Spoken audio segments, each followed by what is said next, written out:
Putnam County, for me, it's nice to live that close to the city, so we have access to Manhattan, and yet the farther you drive north from Manhattan, the stress levels go down, and then you get here and it's this sort of oasis, and the people around are great, lots of outdoor opportunities, lots of artistic opportunities. I sort of grew up on a farm. This feels a little bit more like that. So for me, I really prefer that to the city. I love having access to the city, which is what Putnam offers, but I don't have to be there every day. Yeah. Sometimes you forget pieces that you made, and then you sort of come across something. You either gave it to somebody and you walk into the living room and there it is. That's amazing. That's never happened in my life before.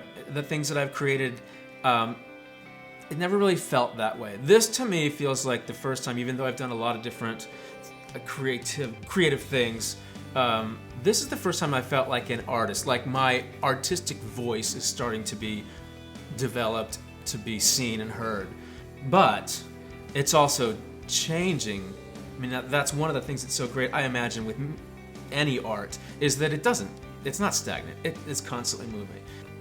One of the things that I love about this whole process is that we start with this basically mud, it's clay from the earth, and you have to do some preparation with it to get it to the proper consistency, the right dryness, and that kind of thing before you can start working with it.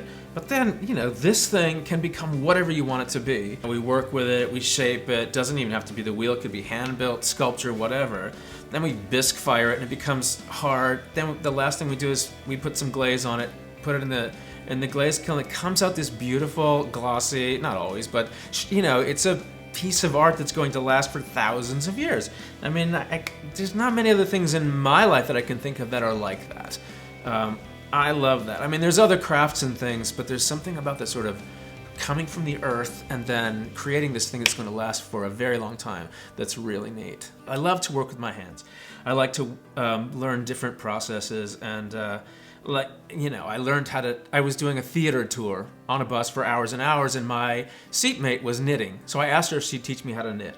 So I learned how to knit. I know how to do tile work, and I know how to do all these things with my hands, and so to be able to take that and transfer it to pottery, learn the rules of pottery, what you have to learn, what you have to know, which rules you have to follow, and then which ones you can actually push and break, and how far you can bend those rules. I love that about pottery, and how you get the dirt in your hands, and it's not dirt, it's clay, but earth. It's amazing. Yeah. You can come here and take a class and come away with a piece of art, a piece of functional pottery or whatever. It's amazing. And I talked a little bit about the community. I've got quite a few repeat customers in terms of students, and that's nice. They enjoy the community part of it. They enjoy the inspiration. Sometimes coming here doing pottery by yourself is not so fun. So to have people around is really nice. Some of this stuff in the beginning can seem very, very difficult, but I'm sort of fond of saying it's like riding a bike. Once you learn how to ride a bike, it doesn't seem so difficult anymore. And aspects of pottery are like that. Centering, you have to learn how to center the clay. And boy, when you look across the room and you see people getting it, that feels so good as a teacher. Because that really is our challenge. How do we communicate it in a way that they understand it? I think that's really sort of what teaching is all about. Those moments that you can grab onto that keep you going and challenge you to take them to the next level. Yeah.